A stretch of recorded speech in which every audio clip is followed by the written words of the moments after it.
kembali lagi bersama Beta sendiri atau Bella Ikumava. Beta dari Fakultas Ilmu Komputer, Program Studi Informatika. Di sini Beta akan membahas materi tentang konsep pemrosesan sistem distribusi. Yang pertama-tama Beta akan membahas materi yang pertama, itu tentang pengertiannya. Pengertian distribusi menurut Orentoro 2010, sistem distribusi adalah kegiatan pemasaran yang berusaha memperlancar dan mempermudah penyampaian barang dari produsen sampai ke tangan konsumen, sehingga penggunaannya sesuai dengan jenis, jumlah, harga, tempat, dan waktu yang dibutuhkan.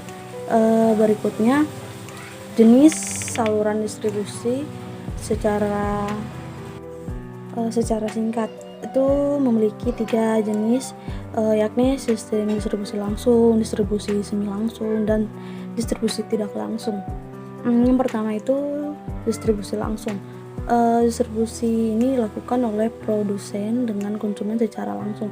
Misalnya petani sayur melakukan transaksi jual beli secara langsung di pasar.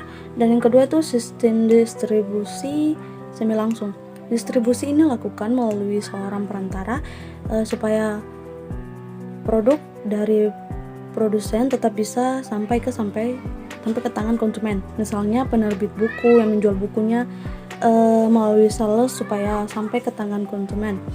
Sekolah, siswa, mahasiswa, lembaga akademik. Yang ketiga itu distribusi tidak langsung.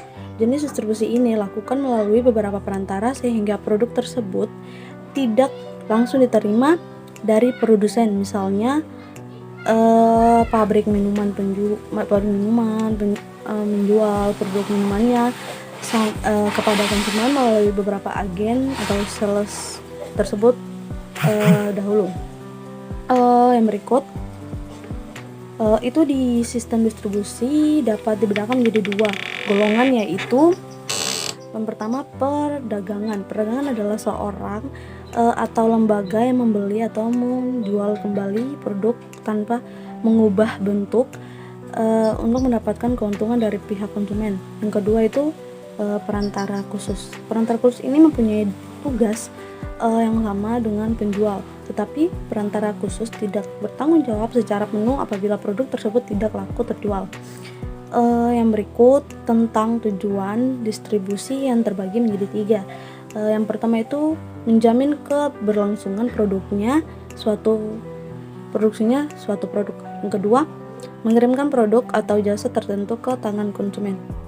Yang ketiga, menjaga sistem ekonomi dan bisnis. Kita lanjut lagi, fungsi dan tugas pokok distribusi. Ada 6, yaitu yang pertama pengangkut transportasi. Seiring bertambahnya jumlah penduduk, maka akan semakin bertambah pula kebutuhan atas suatu produk. Dari adanya pertanyaan tersebut menyebabkan produk barang harus dapat disalurkan ke berbagai tempat, sehingga pastilah membutuhkan alat transportasi untuk mengangkut produk-produk tersebut sampai ke tangan konsumen. Yang kedua itu penjual, selling dalam bidang pemasaran barang. Kegiatan menjual suatu produk adalah produsen akan selalu ada. Pengalihan hak dari tangan produsen kepada pihak konsumen dapat dilakukan dengan cara penjualan. Yang ketiga, pembelian. Setiap aktivitas penjual pasti diiringi dengan adanya aktivitas pembeli atau bisa kita sebut dengan transaksi jual beli. Jika penjual dilakukan oleh produsen, maka proses pembeli akan dilakukan oleh konsumen yang membutuhkan produk tersebut. Yang keempat, penyimpanan, storing. Sebelum produk disalurkan ke tangan konsumen, biasanya produk-produk tersebut akan disimpan terlebih dahulu dalam suatu gudang. Hal tersebut dilakukan supaya produk tetap aman dan utuh sehingga diterima oleh konsumen. Yang kelima, pembakuan standar. Kualitas barang konsumen manapun pasti selalu menginginkan produk yang hendak dibelinya mempunyai ketentuan mutu akan jenis dan ukuran produknya. Oleh sebab itu, diperlukan adanya pembakuan standar baik dalam jenis ukuran maupun kualitas barang yang akan diperjualbelikan tersebut. Yang keenam, itu adalah penanggung risiko. Terkadang dapat produk distribusi yang mengalami jatuh atau pecah sehingga produk tersebut dapat rusak. Hal tersebut akan menjadi risiko yang harus ditanggung oleh seorang distributor. Namun pada zaman sekarang udah terdapat lembaga atau perusahaan asuransi yang dapat menanggung risiko tersebut. Yang berikut itu adalah faktor pengaruh kegiatan distribusi. Itu terbagi menjadi 4. Yang pertama itu faktor pasar.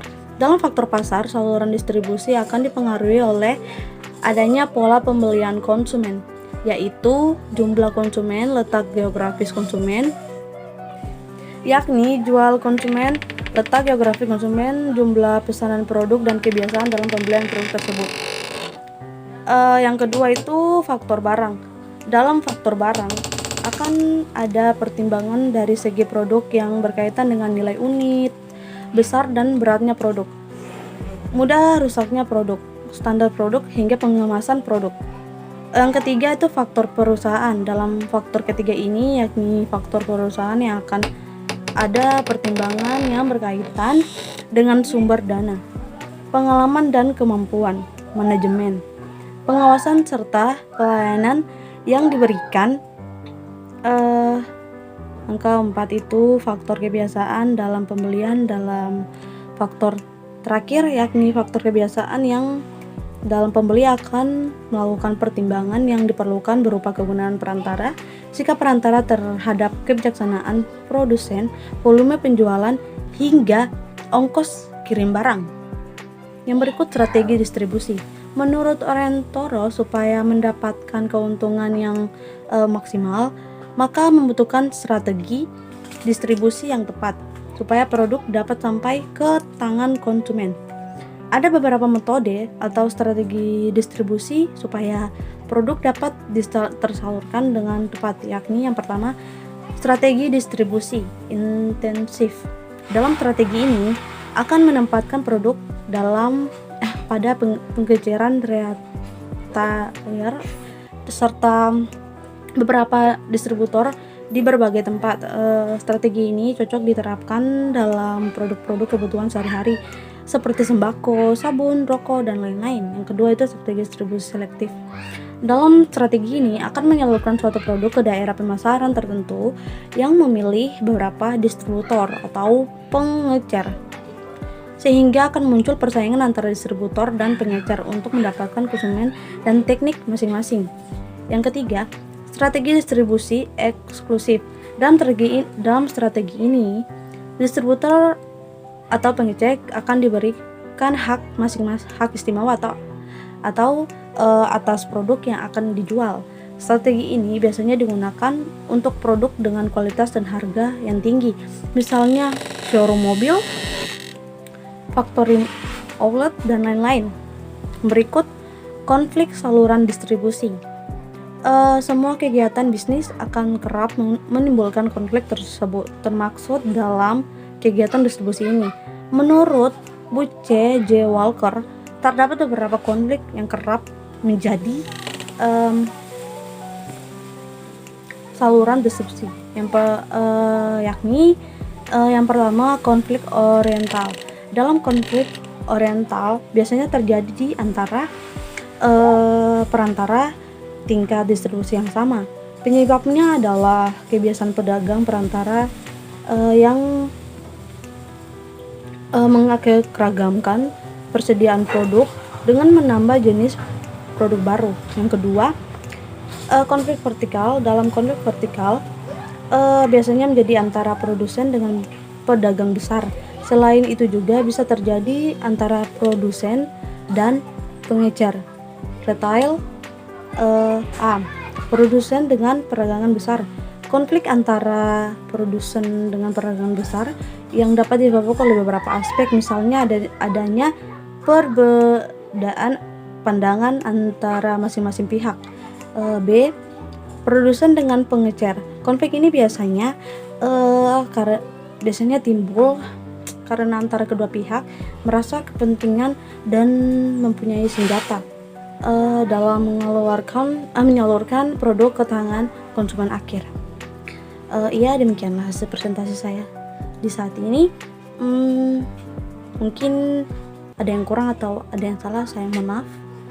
Semoga bermanfaat. Sekian dan terima kasih.